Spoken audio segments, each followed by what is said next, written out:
Yeah. my thing. Welcome everybody. Today's live stream. It is $5 Fridays at Unstoppable. I'm here with Andre as usual. Andre, what's up, man? Hey, just retweeting you as we speak. That's right. I'm a shill. I need my retweets or else I will die. So please, people, retweet me. I need Okay. that sweet nectar of validation. Yeah, it looks like we're live. Great to see that. Okay. Well, it's been a big week in Yeah. domaining, and the thing that everybody's thinking about right now is the Namecheap buyout. Have you seen this, Andre? Yeah, I have. And in a previous life, I used to own a web hosting company. And among other things, I also sold web hosting to domain investors back in the day until the business was sold. So I had a couple hundred customers in the space. So anyway, the bottom line is that I used cPanel, I used Plesk, I used VHMCS, I used all of those things. And so, yeah, it's interesting that CVC is buying.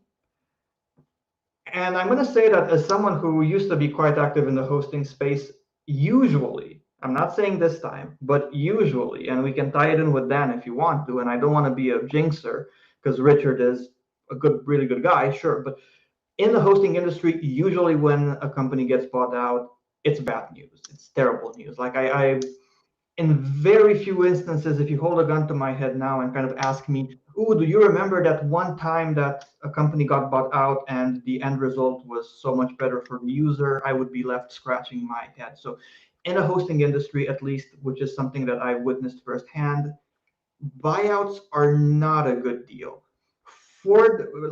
In that, I would expect that for domain investors, which is what we all care about, the new experience might be a bit iffy. I do expect stuff for like people who are using Namecheap for development, maybe some WHMCS integration and stuff that's gonna, a bunch of tools that people have. But when it comes to things that domain investors care about and our experience with the platforms, I as a user there myself, I don't necessarily think we have reasons to be optimistic, but for the industry, it's a good thing because it legitimizes the space. It's good to see a $1.5 billion valuation. And you have people who are going to say, "Oh, it's hyped up. They're overvalued." I don't think they're overvalued. I've seen Matt's tweet on the topic, and I think he's spot on in that this acquisition is viewed as basically getting your hands dirty with respect to investing in the plumbing of the internet. It legitimizes everything that has to do with domain names. So I do think long term it's a great thing for the industry overall. I'm not particularly sure if domain investors should be holding their breath and expecting amazing things. Probably not. I hope I'm going to be taken by surprise in a positive way, but for domain investors, I don't think so. That being stated, people talk about GoDaddy all the time and how this or that sucks about them and how it's important to have alternatives. And I think that in that respect, we need to walk the walk as well. So we need to salute news like this because it's good for the industry. We need to support upcoming companies like Unstoppable. And by the way, I think you handled the situation with the landing pages super great. That's what people want to see. And people do not care that there's an occasional glitch. They don't want to be patronized. So they love the fact that you had a glitch, you tweeted about it, you emailed the people. It was just from start to finish, job well done. And people need to get behind that as well. Because otherwise, there's just so much talk about putting a dent in GoDaddy's domination of the industry, but in the absence of actual support from industry participants, it's just going to be us venting our frustration about GoDaddy, and it's not going to be something meaningful that actually represents competition for them. Yeah, very well put. I mean, talk about legitimizing, certainly. I think we can see this as like a shot across the bow that smart money is paying more attention to domains as of late. And I think it would be, illustrative to compare and contrast with prior acquisitions that have happened in the space. So obviously, most recently, Dan is probably the one that sticks out in the minds of most domain investors, acquired by GoDaddy. When was that? In 2021 or so. And for the most part, these companies go through cycles where the old incumbents get sclerotic, they get big, they rest on their laurels. A new upstart comes in, they're nimble, they laser focus on a particular problem. For Dan, it was very much about user experience for domainers and building a frictionless marketplace. They innovated on LTO, which is now standard across basically every top-notch marketplace. So they brought that to the fore. They really leveled up the competition across the entire industry by bringing LTO. Is that right? Dan was really the first one to bring LTO to the fore, right? At scale. At scale. You can say that they were the first one to do it at scale. Yeah, you could do custom agreements through a lawyer or something, but never on a marketplace natively. Yeah.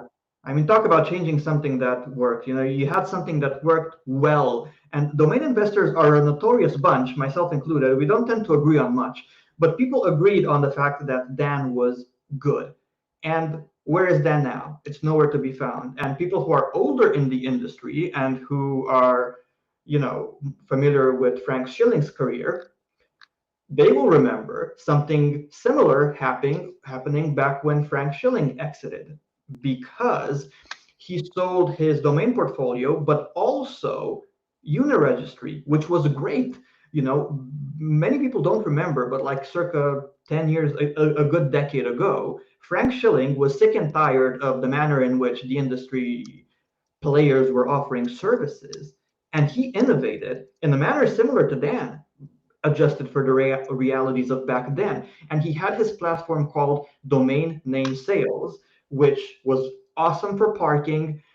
It was awesome for selling as well. Uniregistry was an excellent website. Then it got bought out by GoDaddy. And I would venture to say that 9 out of 10 people who are watching us right now have no idea what domain name sales is, have no idea what Uniregistry is. And just like people 5 years from now who are going to be watching a show similar to ours will have no idea that Dan was anything other than first name.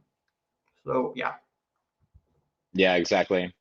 And people were rightfully up in arms over that acquisition and the subsequent product integration, because Dan had all of these great features. They had DanBot, which had a nice way of consolidating all of your action items into a single feed and keeping it very conversational and easy to take action upon various leads, or if you needed to get an auth code and share it.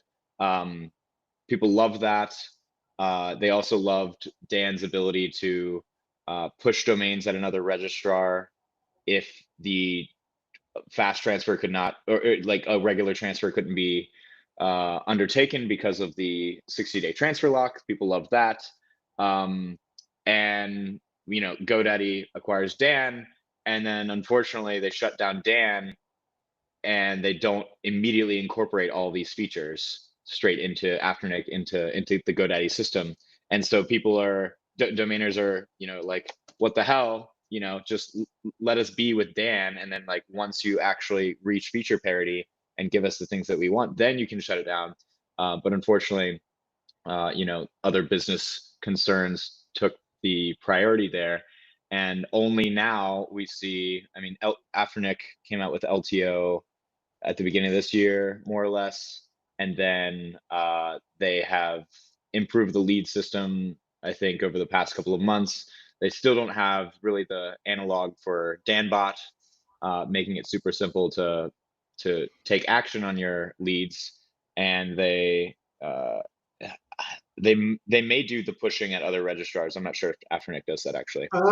They're inconsistent when it comes to enforcing their damn policies. That's what I hate, And with respect to the 60-day policy, For LTO, it does not work because they have to take physical possession and they don't like doing that. But for regular sales, so if you use Afternic, sure. If I personally, for domains that are under the 60-day lock, I enable only buy it now. I do not enable LTO, and you can enable LTO later on, because there have been reports of people, even people who are active on Twitter, on X. I'm sorry, I forgot exactly who, but I remember not that long ago, people had their accounts banned precisely due to the fact that they were selling domains that were under a 60-day lock, and kind of like a policy of Afternic is they only allow you to sell domains you have access to. Well, I have access to it, just let me push it to that person's account, and in Yeah. some cases they do, and in some cases they don't, and in some cases not only do they refuse to do it, they ban permanently, so they say, the account of the person who does it, and I don't think that's fair. I recall reading it on I think NamePros, something similar recently, and this uncertainty just ties into the thing people hate right now with these big corporations that kind of like, when you're stuck at a problem, they're like, oh, your message is important to us. No, it's not. Literally nobody cares. And I think that people are sick and tired of this experience, and kind of with the name pros and thing, they're going to have like two directions. On the one hand, they're going to have a giant that can compete with GoDaddy in the form of name pros and Namecheap, and obviously that's one option. But I don't think it's going to have many of the same problems that huge companies have. But then they're going to have companies like you guys, for people who don't want the old, your message is important to us, and want kind of like a more domainer oriented approach. It's good that people have choices, I think. And now we have these two vectors: the corporate GoDaddy competitor vector, which is NamePros 2.0. We're going to see where that goes, and kind of like the domainer friendly vector, which I hope is going to be you guys. Yeah, absolutely. Well, choice at the end of the day, for those of you that have not taken Economics 101, consumer choice drives prices down, drives the quality of the product up for people, and makes your experience as a consumer much better.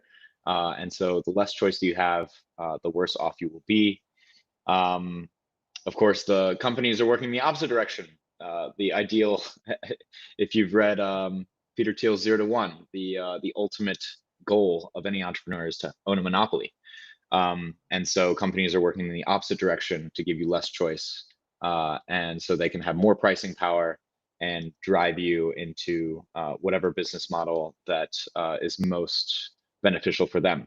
So let's look at some of these other acquisitions. I mean, so CVC, do you know about some of their other activities in the market, like other private equity deals that they've done?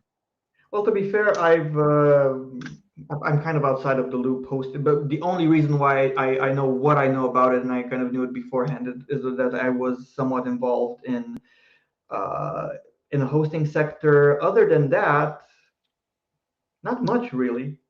Yeah.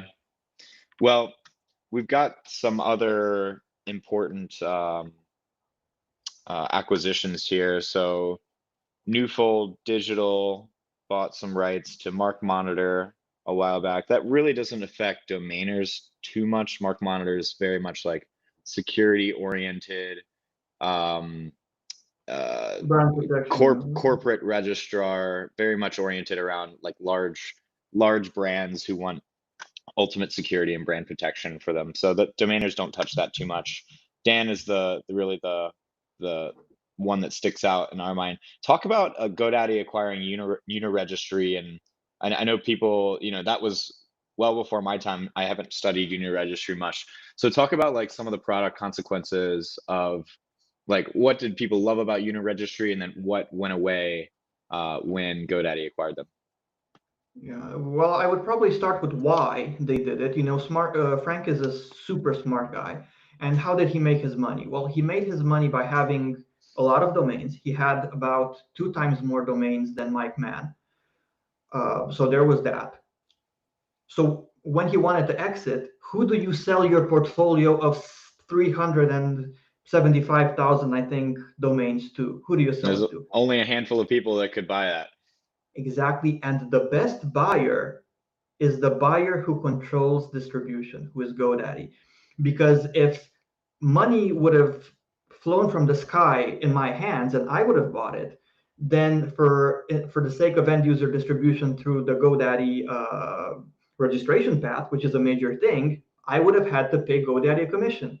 GoDaddy doesn't have to pay GoDaddy a commission. So it's always the best positioned company to buy out huge domain portfolios because they control distribution, and the GoDaddy registration path is such a big thing. So anyway, how much they paid, I do not know. I know that the accounting value is something like $90 million.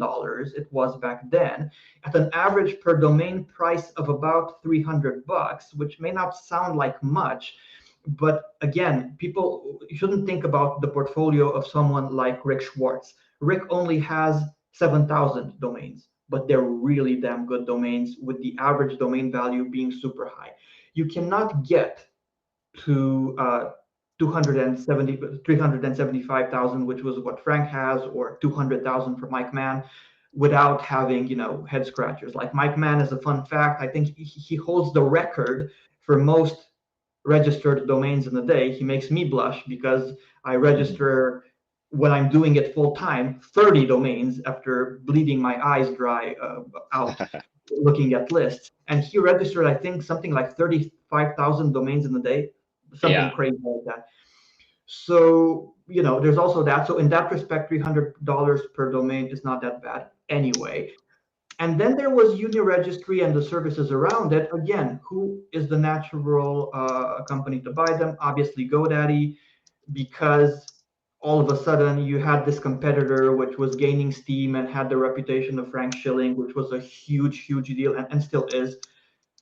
It made perfect sense for GoDaddy to buy it. And then he also owned new GTLD strings like .sexy, .link was his most famous one. Speaking of the link domains you guys offer now. And he owned about 25 of those, which he auctioned off for less than $40 million, I think, is what they sold for. So that's kind of what he did. And he sold the technical part. Can you repeat that? Sorry.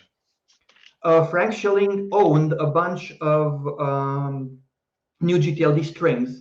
He owned .link back in the day. He was the first owner of .link, .sexy, and so on. And basically how he had his exit, if I were to summarize it real quickly, was something like, don't quote me on the exact numbers, please, but it was something like selling his domain portfolio for $90 million to GoDaddy, selling his new GTLD extensions, auctioning them for about $40 million total, selling his registry and service business to GoDaddy. He also made a good amount of money.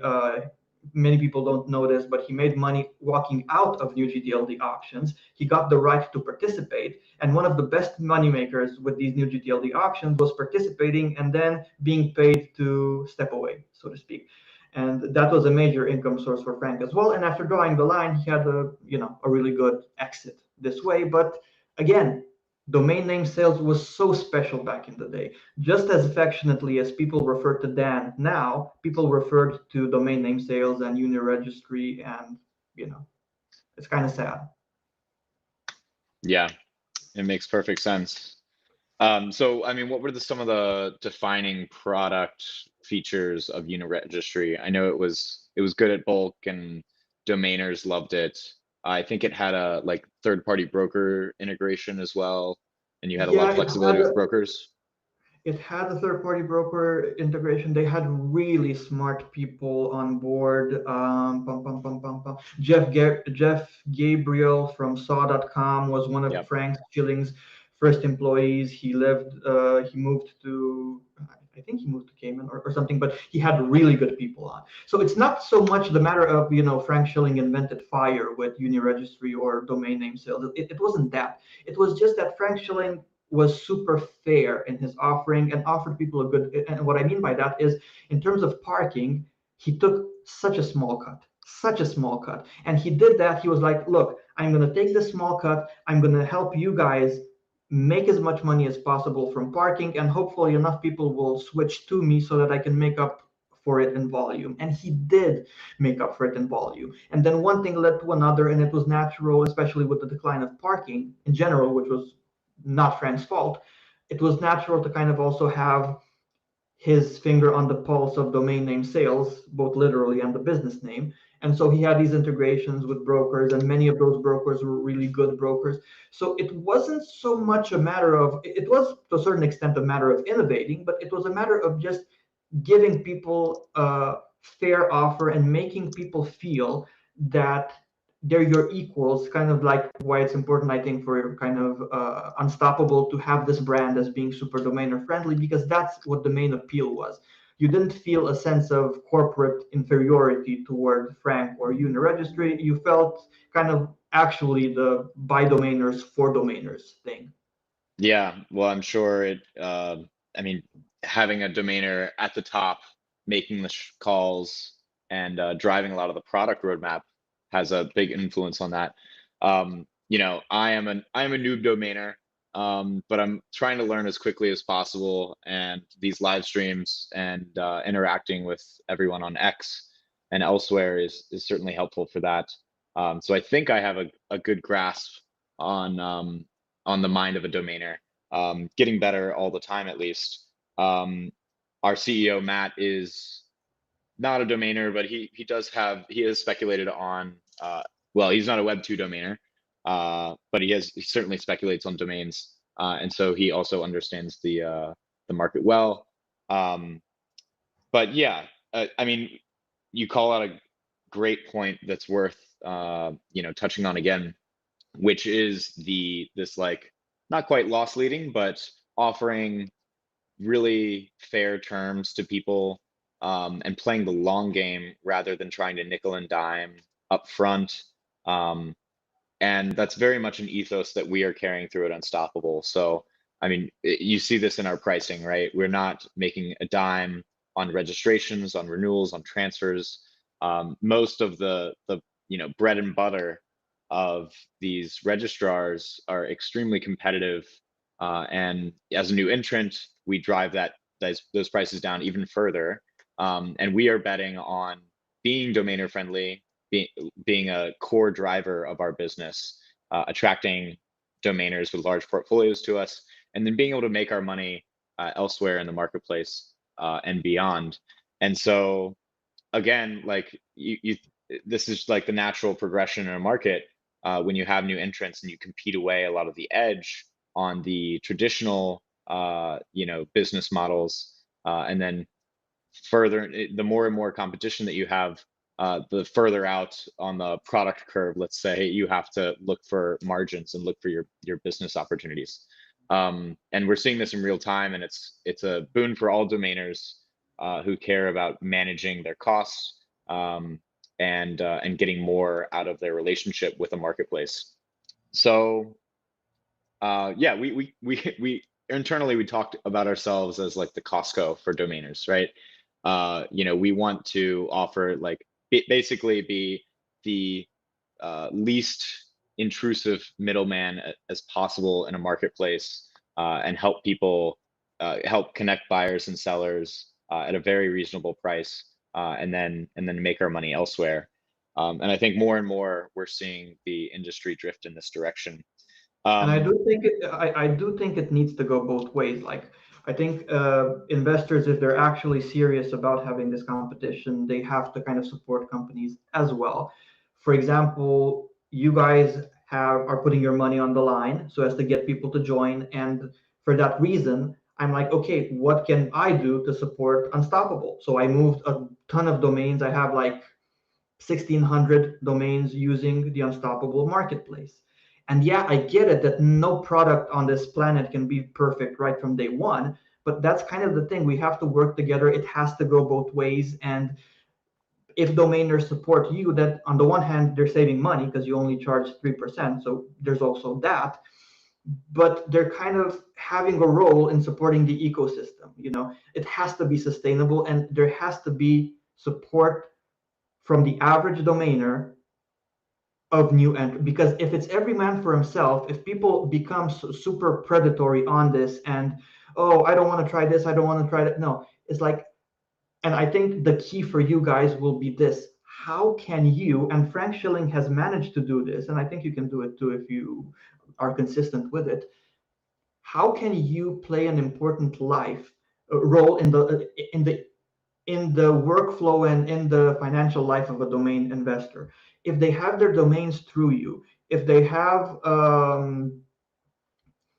if they use you for their marketplace listings, if maybe I'm convinced that once AI becomes better, you're gonna be among the first who offers maybe agentic solutions for end user outreach and stuff like that. And if all their entire business is plugged into Unstoppable, then yeah, it starts with them coming over because they want good deals, but it continues with them interconnecting all these facets of their business with Unstoppable, and that's how you retain people, and that's what Frank has done, you know.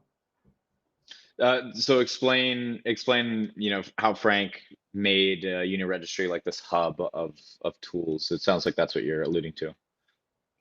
Well, of course, it is worth noting that Frank Schilling was Frank Schilling before launching this. And so people trusted him. He was always let me put it this way. Back when I was 18, I had, he was my kind of role model. And it's kind of crazy that we wrote a book together, right? But he was my role model. I read the 7 Mile blog that he used to have. How many people watching us even remember 7 Mile? It was so amazing. It was a blog where Frank Schilling shared his how he found out about domains, what motivated him, what made him understand what's a good domain, what's a bad domain. I don't even know if it can be still found online. If you guys can check, it would be worth it. Just search Frank Schilling 7 Mile. Maybe you can find the old articles. Obviously, it's going to be content that's 2 decades old, so you have to adjust for that. Just extract the wisdom and don't focus on the time sensitive stuff. But yeah, anyway, I think the most important component was this. Right off the bat, people knew that if Frank Schilling launches a product, he will not screw you over, and that's what kind of made people willing to try his various services. And in the end, it was just a matter of having something that worked um, on multiple fronts, having a website that was easy to use for registrations, having domain sales options with good brokers that people can rely on, having parking that gives you more money than others because he's taking a smaller cut, and then that's it. Really, it's not. I don't think it's so much a matter of rocket science as it is a matter of consistency. Just doing your best and giving it time so that people integrate their domaining business with your various offerings. And speaking of going both ways, as you do this, you will end up getting to know domainers better. And I can promise you that your future product launches, your future, new features that you're going to have will be much more spot on because you're going to be more experienced in dealing with domainers. You guys actually listen to what domainers have to say, and you're going to incorporate that. And it's very difficult for GoDaddy to do the same. It's going to be very difficult for Namecheap to do the same under new ownership. And that's your edge right here. And if you build, people will follow. And I do think that a sense of loyalty can be had long term once people integrate their business with your offerings.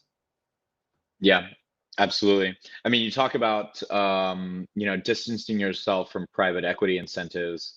Obviously, private equity playbook is drive down costs, like really thin out, gut an organization, anything that's not absolutely critical, and just like increase margins, consolidate the surface area of the product to make it as minimally difficult to maintain as possible, and then return that value to the shareholders. It seemed like Spaceship breaking out from Namecheap could have been it. Well, it sounded like initially. I will speculate here. I don't actually know the details here, but I think Spaceship was originally oriented towards small businesses as like this platform for consolidating all the different tools. So marketing, email, obviously your domain name management, and sort of setting people up, in their spaceship for this new venture. And then over time, it's evolved into a very domainer-centric platform, as opposed to the small, medium business oriented product, which is similar to later in the stage, but similar in flavor to what Adam does, focusing on startups. And I would imagine, Spaceship spinning out of Namecheap was a function of basically needing more distance from the shareholder interests that drive such a large company like Namecheap. Those guys are, they don't want to kill the cash cow. They want to keep things nice and slow. They don't want to do anything too innovative. And I imagine Spaceship breaking out into its own entity was valuable in giving Richard the latitude that he wanted to be able to make quick decisions, to iterate quickly, and to offer a pretty radically different product than what was already offered at Namecheap. Now, there's obviously product consequences, domainers having to switch all over to Spaceship instead of just having all those features upgraded at Namecheap itself. Created a lot of headaches for people, incurred quite a few transfer fees for the registries as well. But it, if it's all in service of a better product, a more nimbler experience, and developing that domainer platform quicker, then it was all worth it, right? Now, Spaceship was acquired as part of this deal. Or at least part of it, right, was acquired as part of this deal with CBC. So any distance that they had acquired there is at least a bit muted by this acquisition, because they're still going to be under the umbrella and still, I think, majority owned by CBC. So is it majority? I should have. Yeah, majority stake. Yeah. So I mean, let's switch gears again and go back to one last important acquisition. Were you actively domaining in 2013 when Afternic was acquired by GoDaddy? I was, but not. I didn't really do stuff that was public. I had a blog that was since sold. Many people maybe know me from there. Domainingtips.com was mine, more or less during that time. So, but my activity was, it's always difficult for me to juggle between the various projects I have, the economics, the channel, books, whatever. So, but yeah, I was active back then. But depending on when exactly you're referring to, chance I may or may not have been publicly active on my blog and whatnot. Sure.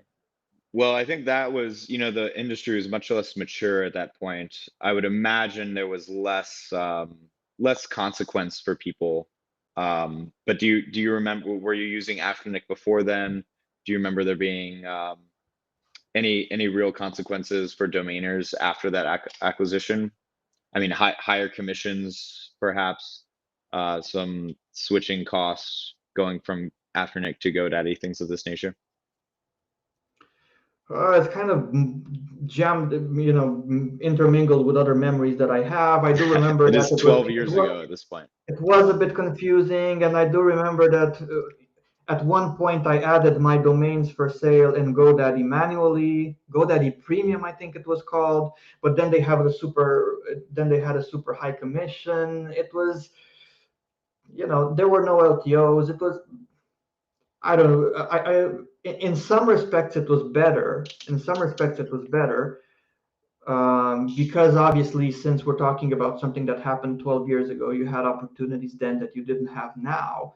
But don't get me wrong, like, I have this experience on two fronts. As a domainer, I will tell you right now that GoDaddy gives you something really good.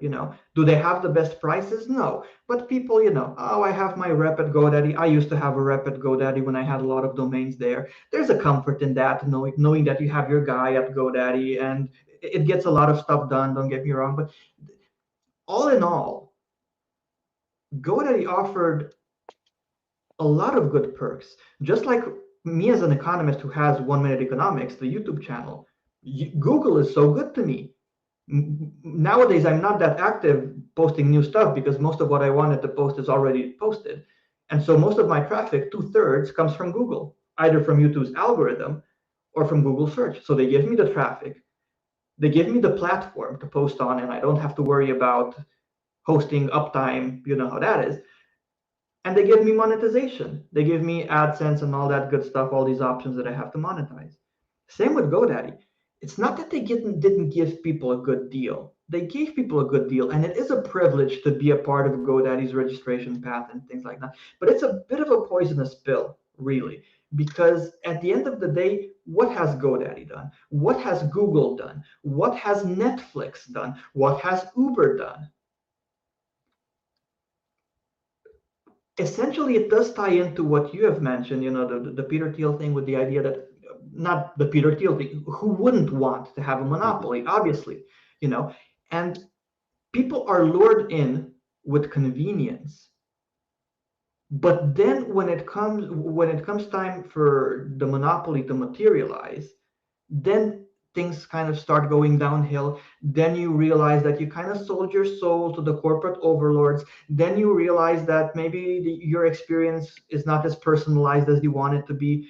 I have, like, on YouTube 225,000 subscribers or something like that, a lot of subscribers.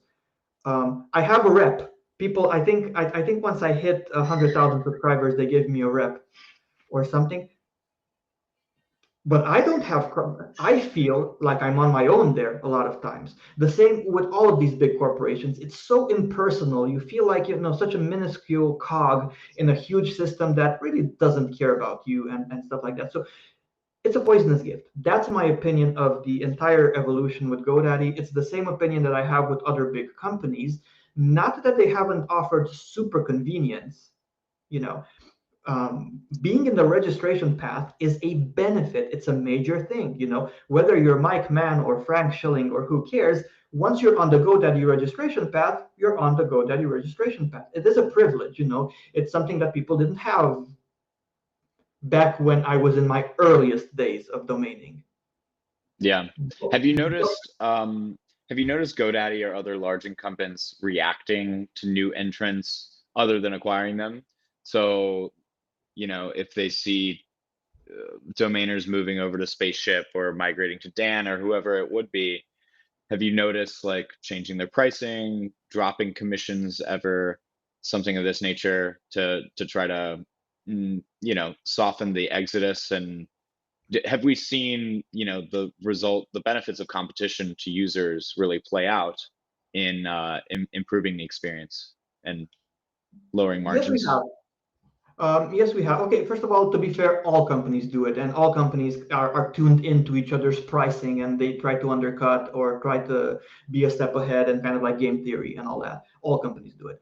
But yeah, there were benefits from a competition, and a lot of them were actually related to even Namecheap. Like, I remember many episodes, like, for example, back when Bob, what's his name, the former CEO of GoDaddy, Bob Parsons, when he had some incident involving an elephant or some controversy. I don't remember exactly what it was about. What did Namecheap do? They gave people a discount for switching over to GoDaddy, and they had this coupon. I don't think it was GoDaddy sucks, but it was like something like leaving GoDaddy. Put the coupon leaving GoDaddy when you transfer, and you can get a special rate or stuff like that. And on many instances, I can recall that Namecheap was very good at kind of taking advantage of whatever controversy GoDaddy was going through at one point or another with these coupons. And so there were benefits. Companies were aware of each other's strategies, and they tried to outcompete one another. But yeah, there were. And I would say that, Richard Kirkendall had his kind of sparring matches against GoDaddy, and probably Namecheap. If I were to think about the top three truly adversarial companies for GoDaddy, so true adversaries for GoDaddy, I think Namecheap over the years is definitely top three, and probably number one. Probably. Yeah, I believe that. You just reminded me of this tweet I sent out this morning in reaction to the acquisition, which I'm going to pull up on my screen right now. Which is domainers remembering the Dan acquisition, getting Vietnam War flashbacks Yeah. as they sort of grapple with the impending product consequences this acquisition. So yeah, it's we'll have to stay tuned and watch, but I mean, there was certainly a lot of, you wonder if this we saw Spaceship really blowing up over the past month and a half, 2 months, and all of that could have been very intentional leading up into the acquisition, trying to drum up higher growth numbers and more noise on Twitter and elsewhere. Of course, they had a lot of product launches, and it's deserved, rightfully. Um, but yeah, you wonder what's going on there. Of course, the other massive question mark with Spaceship and Namecheap is their status regarding Afternic network as well as Cedo MLS. So Richard has stated a few times on Twitter that they will be leaving both of these listing services. He did renege on that later on, if I recall He correctly. did. Really? I, I Do you think so. happen to I haven't followed this particular drama that closely. I knew he was threatening, but it's I've seen him state a no on certain terms, even as recent as a month ago, and I think that was a direct reply to me. There may have been let me others. Yeah, I'd be I, curious to see if I think like a week or two ago he kind of walked back on it a bit. interesting. Well, that would be an interesting development for sure. I mean, for most domainers, it makes it much more difficult calculus to think about having to pick either the Namecheap or the GoDaddy reg path. Both of those being absolutely massive. I think at some point, Namecheap was a full third of all Afternic monthly queries, if I'm remembering the data correctly, but it's certainly up there. Maybe if you take their very peak, but really, if we are to be honest, in terms of registration path, there is no competition. GoDaddy is the behemoth. Namecheap is Namecheap. They have a lot of good things going, but in no conversation on this planet can they compete in terms of registration path with GoDaddy. Love Right. GoDaddy or hate them, yeah, no. Well, the other thing is not just pure volume, but also how are those results displayed in the reg path. And I think Namecheap, at least recently, has taken strides to be more of an advocate for secondary domains rather than new registrations, which every domainer understands is really a conflict of interest for domainers. And we've seen it time and time again inside the GoDaddy reg path that domainers complain about even exact matches not showing up, and basically GoDaddy promoting new registrations over pricey premium aftermarket domains, even going as far as to relegate most of that into an aftermarket tab inside of their search. And so it's not just the raw query volume, but it's also what is the algorithm doing to show those domains, and are domainers being treated as well as they could be, and having their domains promoted versus new registrations. So it's a complicated equation that people have to It weigh. is. But the other thing is, I'm not sure if you can. I think you can list for sale at Spaceship without transferring in. I'm not exactly sure. But obviously, that is ideal for people who want to continue. Assuming that Spaceship is indeed going to leave the Afternet network, or Namecheap, or whoever actually has the integration. Assuming that's true, you would much prefer to get the best of both worlds, get the distribution of the fast transfer network by having the domain registered at a fast transfer network enabled registrar, and then simply list for sale on Namecheap and do a manual transfer. If it does come in, that's the best of both worlds, where you get exposure to everyone, and you don't get penalized by higher commissions and less reach by not using GoDaddy name servers or being at a non-fast transfer registrar. So lots to come. Did you find that reneging Oh or walking no, back with that statement? too complicated to search on my phone now. Yeah, don't worry about it. Just wondered if you had it. Yeah. Let's switch gears. I think we've covered that pretty well. But guys, post questions in the chat if you have them. We're happy to address those. And Yeah, for someone now, asked, sorry, what's your opinion of .pilot, .brave, and .grow domains? that's right. That's right. So My those are opinion, some those are some Web3 domains. I have a couple of .brave. .brave has been very public about going to ICANN auctions in 2026 to apply to become a new GTLD. That excites me. And so I picked up some .brave, some, obviously with these more marginal strings, you have to be quite selective with the keyword, the second level domain that you're using. So I picked up a handful of things that make a lot of sense for Brave. And yeah, I think there's not a huge risk of competition at the ICANN auction for .brave. Obviously, Brave browser is far and away the most relevant brand that carries the Brave emblem. I do use that. I do use that. They have fat coffers. They run a pretty good business. They're probably top 10 browser in the world. And yeah, I think they stand a decent chance of winning that TLD. So I picked up a few. As for the others, I'm less interested if they are not going to ICANN. I think there's obviously a place for purely Web3 TLDs to be used as wallet identifiers, as they've been useful for, and that obviously shows up in thousands of our partners across the Web3 ecosystem. Yeah, there's plenty of utility there, but the real upside for me is the ICANN application. So that's what really excites me. So let's see what else we got. So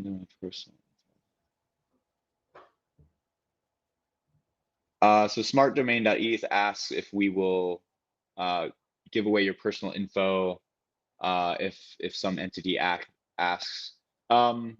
So for Web 2 domains, we do have to comply with ICANN rules, especially if there's abuse of a domain. So all of those policies will be pretty commensurate with industry standards. If there's a subpoena, if there's real law enforcement involved, we'll probably comply. As for the Web3 domains, especially if you purchase via a crypto wallet, we don't have much information. You can use unstoppable domains in a purely Web3 fashion without creating an account and just signing in with your wallet and transacting purely on the blockchain, in which case there's no personal information to share. So there's the short of it right there for you. And then achieve.log.eth asks, what's my opinion of achieve.bot? And this is funny because I was actually talking to Andre the other day, trying to get feedback on some of my portfolio. And actually, I think this would be really instructive for people, so we can actually do that right now. Let me pull that up so we can share. And we can go through that, Andre. Okay.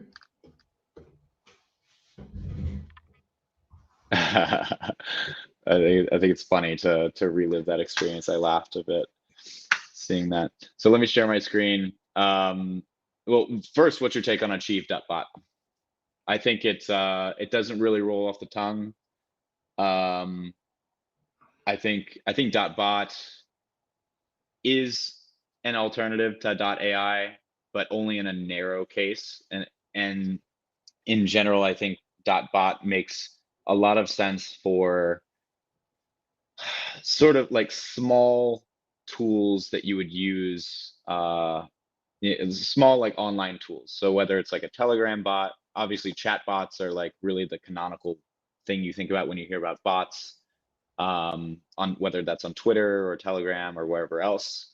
I don't think it implies like a physical robot very well, especially because physical robots that's a more serious business. It has consumer implications, whereas a chatbot that's catered towards developers or very online people, like you can get away with this kind of esoteric TLD where you really want the audience to be tech savvy, and you don't need a .com to confer this appearance of legitimacy nearly as much. So I think .bot makes sense for some of the things that I'll show right here. So let me share my screen. These are some of my .bots.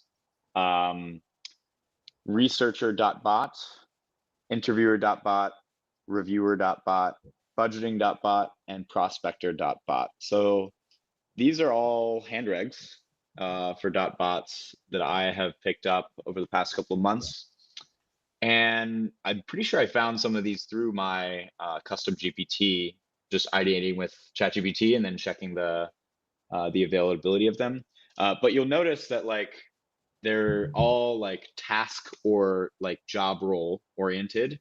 When you think of a chatbot or any of these other bots, I think it makes a lot of sense for the bot to be for the name to be very illustrative about what the bot is going to do. Achieve.bot doesn't really tell you what the bot is going to do. I would pass on that for sure.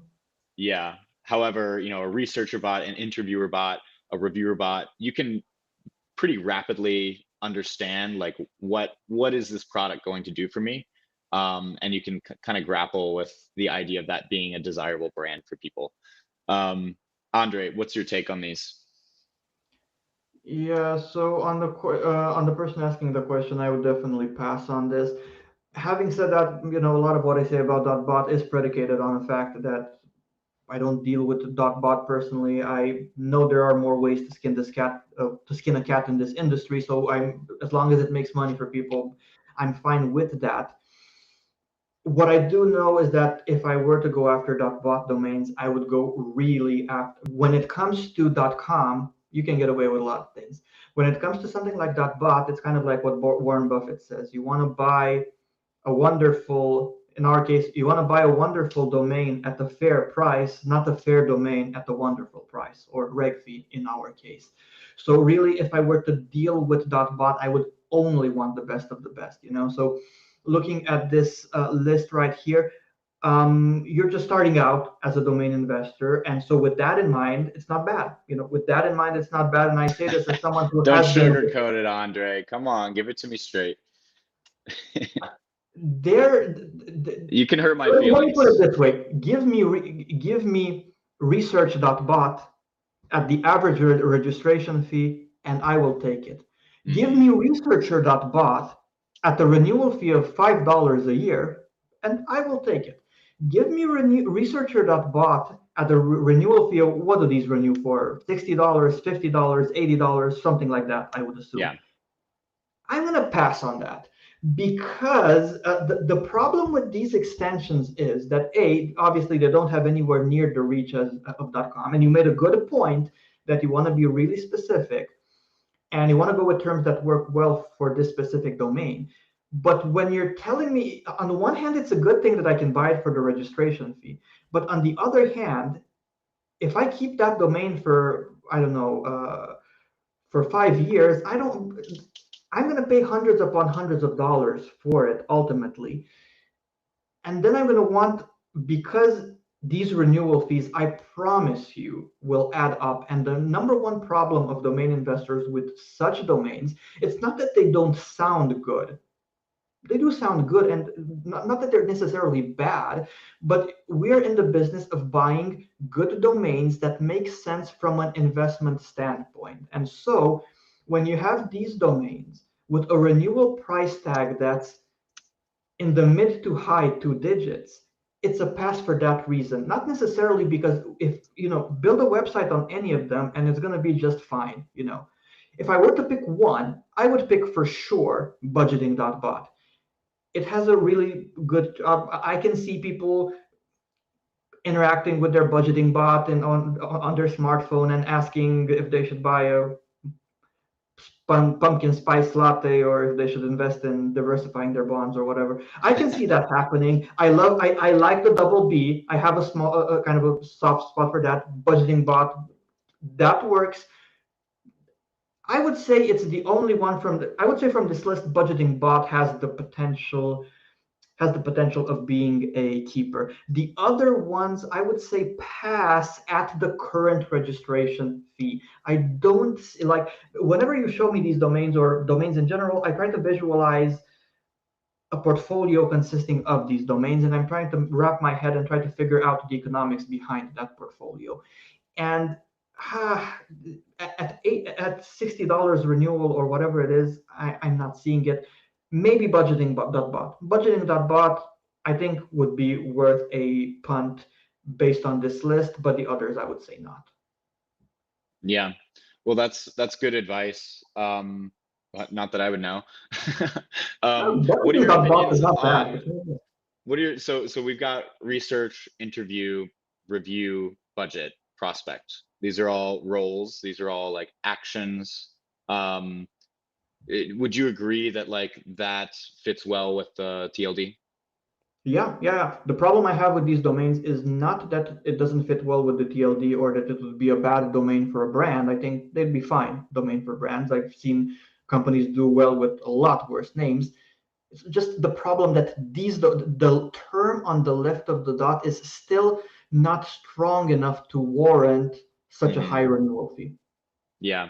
And as with, when you start dabbling in longer tail TLDs that are weaker, you need to have a sufficiently strong SLD to balance the barbell. So what are your opinions? So is it by chance that you like budgeting and that it's an action, the present participle ing, versus these researcher, reviewer, which confers the title of the thing doing the action? Is that by chance, or would you recommend would researching bot or interviewing bot or reviewing bot strike your fancy more than the versions? No, it was not And really. while I you would. do that, I'm going to make sure that someone isn't registering these under my nose in case you do like them.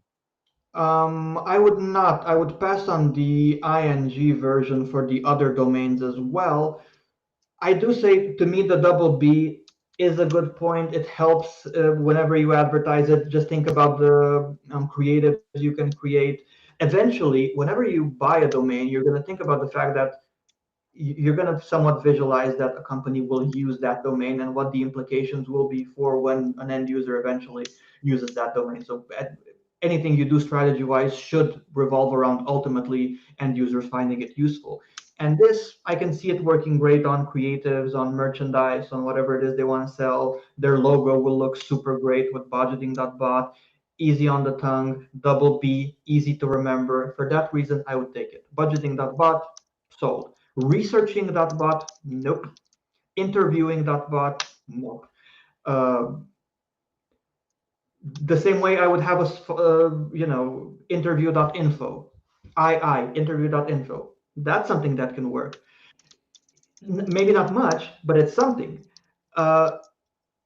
It's what would push me over the edge with budgeting.bot. It's not something that I have super high conviction in. Like I would not, go out of my way necessarily to build a portfolio of domains like budgeting.bot, primarily because I have zero in the way of sales info and personal experience, whereas with .com I have, buckets load. So I wouldn't, but of the bunch, for those reasons, I would only take budgeting.bot. Yeah. Well, let me share my screen again here, because while you were talking, I just pulled up ChatGPT and my unstoppable bot, so that we could dynamically check these availabilities. So you can see that I basically tell it, hey, here's the domains that I'm interested in. So all the ing versions there. And then it checks the API for the availability, returns them to me along with the pricing. And now I can just say, instead of like mashing a bunch of things into it and manually checking.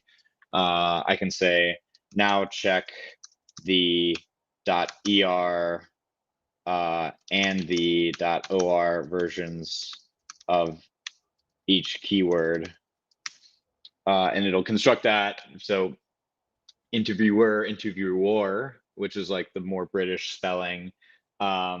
Researcher, it kind of looks pretty silly actually once you pull it out here.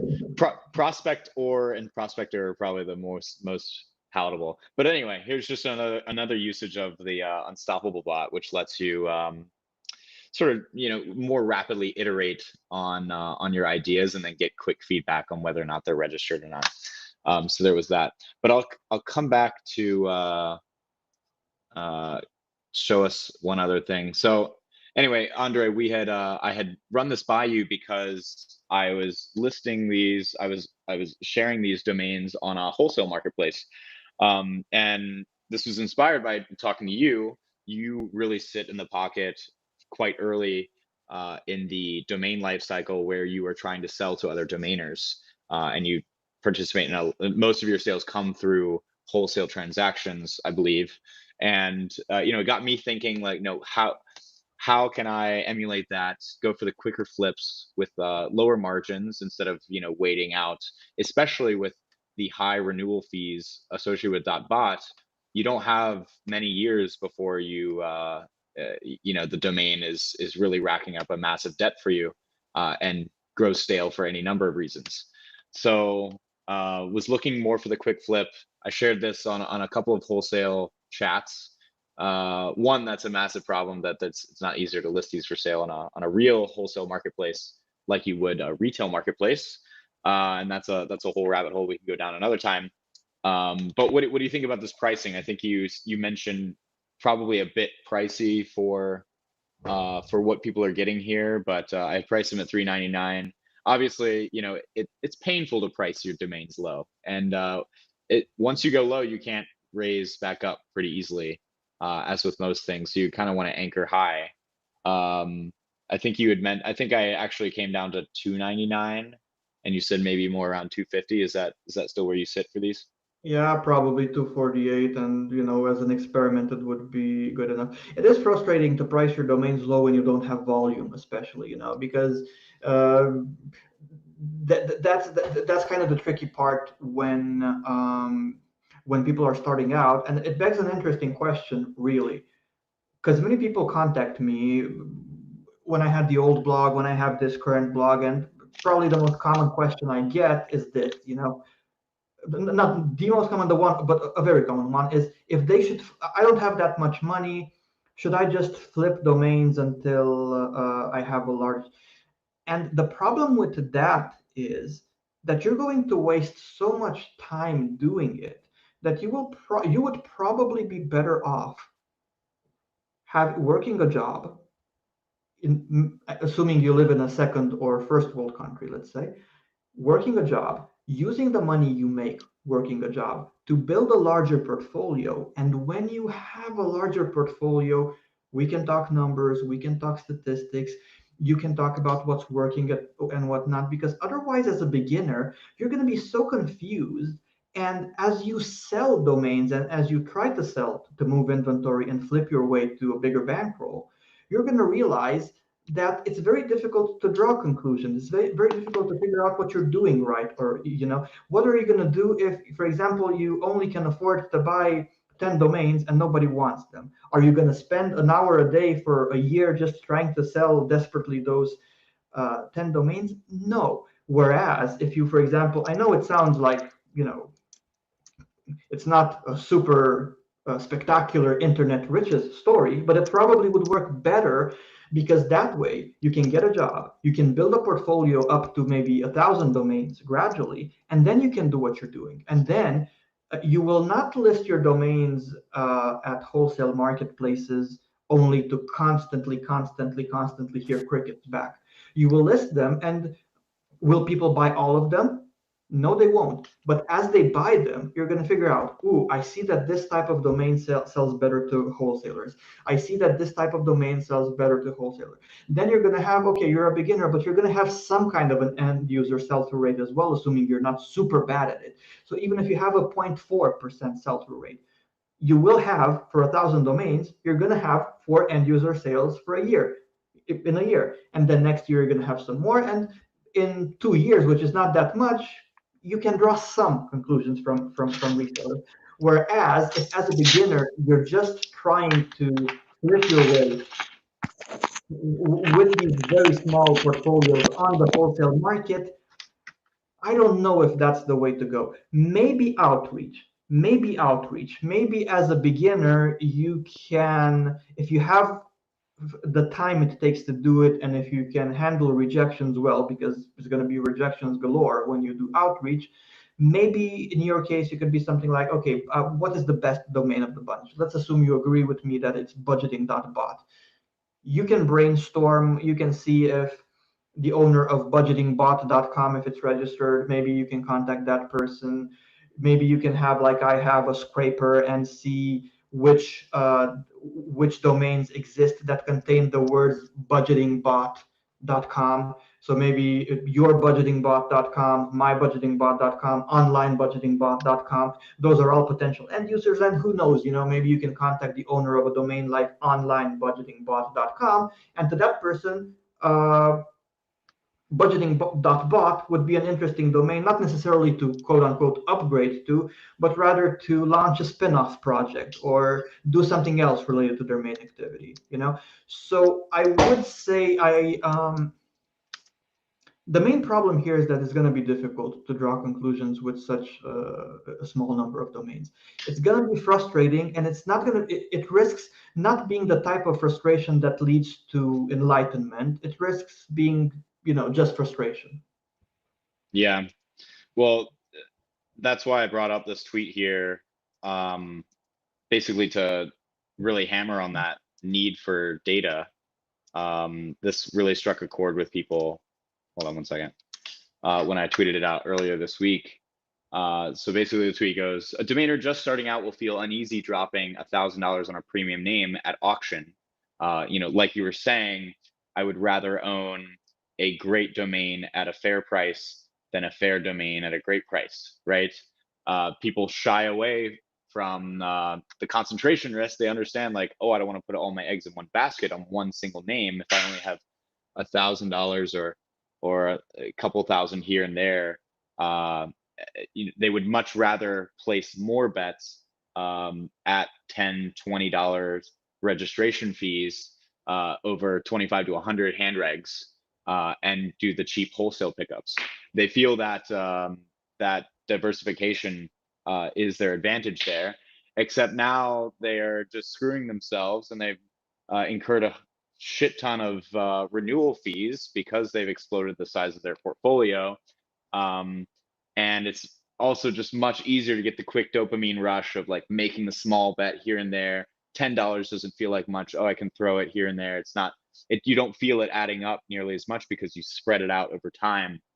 And then lo and behold, a year passes by and you are stuck with all those renewal fees, and then you finally feel it. So beware those quick, small, unconvicted bets because they add up over time and you get what you pay for.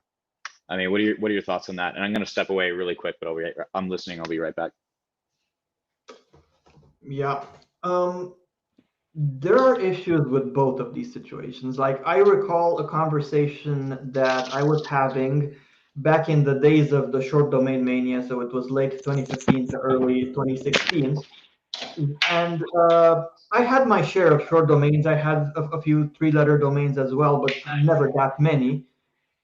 And I once talked to a guy who owned hundreds. He owned hundreds of 3-letter domains that were Chinese premium considered during the short domain mania. They were considered Chinese premiums, but prior to them being considered Chinese premiums, they were considered the worst possible domains because they had letters like W, X, Q, Z, which are very low on abbreviation potential for Western projects. In China, they're very common, they're actually good for abbreviations in the transliteration in Pinyin. And so that's why they were considered Chinese premiums, and there was an entire mania about that. But regardless, one guy, essentially, I was having some random conversation with him online, and he was like, you know what? I have hundreds of these Chinese premium three-letter domains, and he had them since the early 2000s or something like that. He paid next to nothing for them. And he was like, guess how many I have sold to end users in, I don't know, let's say since 10 years. The discussion, no, even more than 10 years, because the discussion was 2015, 2016. He sold 0 to end users. My man had a portfolio of 500 domains that domain investors were drooling over at that point in time and kicking themselves to get ahead of the game and buy them. And I was in mania phase, and everyone was in mania phase back then about those domains. And yet, here was this guy who had been sitting on a portfolio of hundreds of these domains. I don't remember the exact size of the portfolio, and he had not sold one to end users in over a decade. So on the other hand, had he listed any of those domains on auction platforms, people would have been bidding left and right for them. Oh my God, oh my God. But still, the lesson here, if we are to call it that, is that even domains that are very popular in the wholesale market and which warrant high bids at auctions aren't necessarily going to lead to you having a Rick Schwartz type portfolio, because Rick Schwartz has domains that have truly legitimate end user potential. Rick, I think that if you want to play the game with respect to end user sales and have kind of an aspirational model, it would be that you one day have a portfolio like the portfolio of Rick Schwartz, because his domains have legitimate appeal to end users with deep pockets. And don't make the mistake of assuming that just because a domain garners a lot of interest on the wholesale market, like the three-letter domains I've mentioned in my example, that it's going to be a good buy, and that end users are going to knock on your door and you're just going to sip margaritas in Florida waiting for end user inquiries to come along. It's just not going to happen in many cases. And so I think the goal here with respect to your tweet is not necessarily narrowing it down to just, this is the truth. It's good to only buy one good domain, or it's good to buy 1,000 domains so you diversify. It depends on what exactly you mean by good. I think that the goal here is figuring out what's good for you. And I can immediately think of categories of people for whom one strategy works and categories for people for whom another strategy works. So obviously, if you have a lot of money at your disposal, it makes sense to focus on quality, and then you can actually build your Rick Schwartz portfolio and do very well.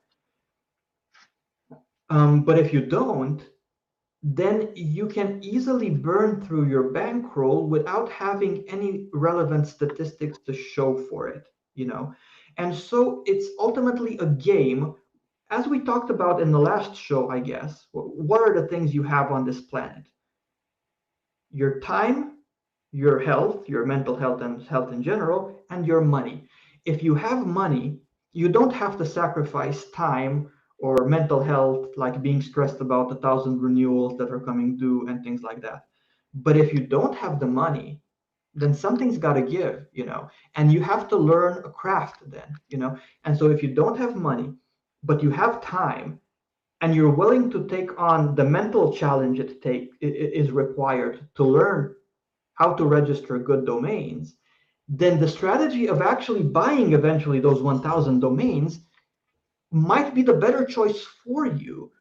Because in one case, the good domains, you can only leverage money and you don't have a lot of it.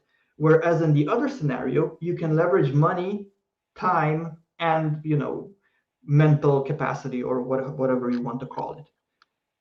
So in that case, that would be a good starting point. And sure, later on, aspirationally, you can be like, oh, I'm going to sell these domains, maybe I'm going to have a mini exit like Frank Schilling had his exit.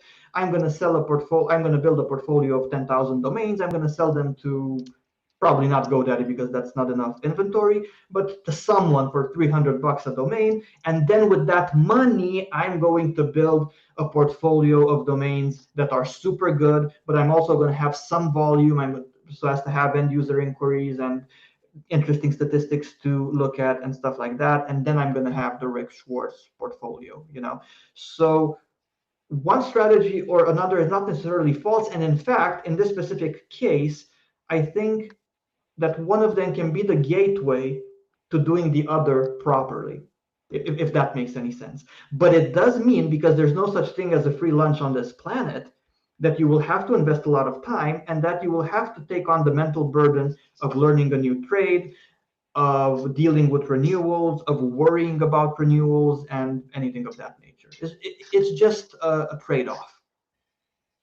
Yeah, very well put. And I appreciate you, putting all of this in the context of people's lives and all the myriad interests that they have.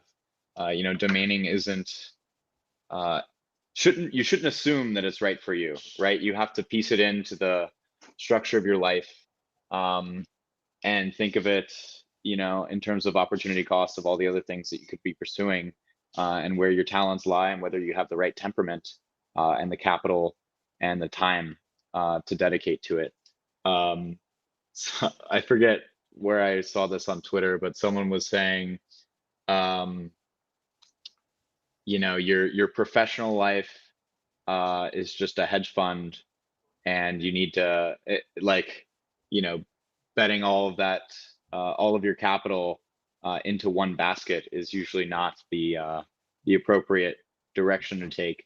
And so it's all give and take and experimentation and iterating on how you're allocating your time and capital, proportionally. So one final thing I wanted to show you guys before we wrap. So here I am in our Unstoppable Domains dashboard. Just the other day, we launched a beta version of our LTO feature. Yes, please, And please. so I'll show you what that looks like. So here I've selected all my .bots, that we were just talking about. We'll come to bulk actions and list for sale. And then so you can see all the bin prices. This is all normal. And then right down here, you'll see the ability to enable lease-to-own for each of these listings. And then you can select your max term length. So we, as a company, allow up to 10-year terms, which you're not going to find anywhere else, but also potentially not desirable given your capital horizons. So we'll bring this down back to 12 months, and this will basically be presented to the end user buyer as a slider that they can select during checkout, to determine how many installments that they want to pay for. Right now, we just use the bin price, which you can see in each of these columns here. Oh, hadn't quite repriced these guys down from their hopeful retail prices there, so we'll bring those down a bit. Actually, what do we have here? Is it $4.99? We'll do $9.99. So one thing to note is there is a $50 per installment minimum charge, and so we'll warn you about that if you're not getting that. So your bin prices, divided by 12 needs to be at least 50. And of course, you have all the other configuration options like expiration date and self-brokerage chat. So we'll click continue and just complete the listing flow here. And pretty soon you will see those updated and your landers will be ready to go with Lease-to-own. We are also launching in the probably next week the ability to configure a down payment, which of course is important for you guys who want to ensure some level of investment upfront by the end user buyer, and allows you, some extra levers to pull to really configure those listings. So that's that. We're really excited to actually get this into the wild. It's something you guys have been requesting for quite some time. So it feels great to get that out.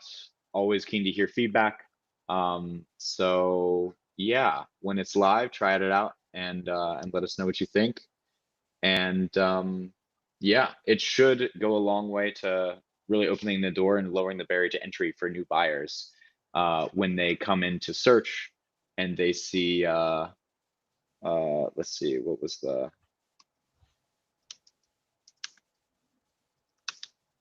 when they come into search, they'll actually see the, the monthly payment as opposed to the upfront payment. They should. Oh, maybe it's because I just edited it and it takes some time to redo it. That's a shame. Maybe, oh, you know what? It was maybe one of these. I'll just show you what it looks like in search for fully illustrated purposes here. Yeah, here we go. So you can see NeuroWare is another one of mine. You can see the monthly payment, which is a whole lot less scary than the $9.99 price tag. So yeah, that's nice. We're very excited. This is not going to stay like this for long. This is a bit ugly, but just something we threw out the door. Very soon we'll have like separate buttons for make offer and buy in installments, and then the buy it now and the full list price. So all that's coming soon. You should also see our new landers becoming coming out pretty soon as well. Ideally next week. And let me show you guys that. We've talked about it on Twitter a time or two, but I'm gonna pull it up real quick here. You can talk about them, but seeing it in person makes a bigger difference. So here's what they look like, and you can see that we've simplified them pretty radically. Much better. Yeah, really get the focus on just the domain and then the call to action, which you can configure, whether it's buy now, lease to own, make offer, or message seller. So also the Trustpilot should engender a lot of trust with people, as well as our AI chatbot instant support, which can answer most of people's questions there. So anyway, expect all of that next week. We're really excited to roll that out and keen to hear you guys' feedback. So let me know in the chat or otherwise on Twitter, and it'll be great to hear what you guys think. Anyways, guys, Andre, thank you for being here. Thank you for all your thoughts. It was great to pick your brain on the evolution of the industry. I think people are, especially new guys, they need to earn their stripes and hear about some of the history, so not doomed to repeat it. Like other domainers who've walked into those traps after prior acquisitions. What an amazing time to be in domaining. I mean, the competition is incredibly stiff. There's a ton of capital coming into it. Prices are being driven down. The product quality is going up, and everyone's just competing for your business. While we're at it, guys, it is $5 Friday for another 6 hours. So you can get up to 100 $5.coms. Please do that. Check it out. Use the AI chatbot for ideating your hand regs if you have not tried that already. I will throw that in the chat right now so that you can go and try it out. Where is it? And you should also understand our other ongoing transfer deals. We have $5.55.com transfers, similarly priced for org and net. It's really $5.50 off all transfers. So you can get the lowest transfer pricing in the industry at Unstoppable. You can go to our homepage and then click on transfer in the bottom nav bar to do that, and you can get 360 or so domains at that price. If you're bumping into that link and you're a whale, DM me and we can work out a bulk deal. And yeah, guys, well, that's it for today. I hope you guys get out and touch some grass this weekend. Do something fun. What do you got going on this weekend besides working and frying your eyeballs on some expired business? You need to be careful when you ask me these questions, because I was just finished telling you about the 2 plots of land I bought, and I'm literally in ongoing negotiations for 3 additional plots of land, because now all of a sudden, because I own those 2, I have other plots that are of interest that are relevant to my interests. And so I'm basically playing Age of Empires here locally, and I'm trying to I'm trying to expand my portfolio, not just of domains, but real estate as well. So probably some of my weekend will be haggling with people about real estate prices here locally, hoping my wife will not kill me because I'm spending all our money on land. But, you know, I hope I'm going to be around for next Friday. Yeah, that's great. Well, tell her I need you to help me co-host here, so go easy on you. Addicted to buying real estate, whether digital or physical. The man is true to his word. You know that it's coming from the heart, and it's bad. He is truly addicted. Well, if you want to be good at anything, You better be addicted. That's the moral of the story. Anyways, guys, one last thing. What's up? Did you say something? No? No, good. All right. Well, happy Friday, guys. Hope it's a good one. Thanks for tuning in, and we will catch you next time. See ya.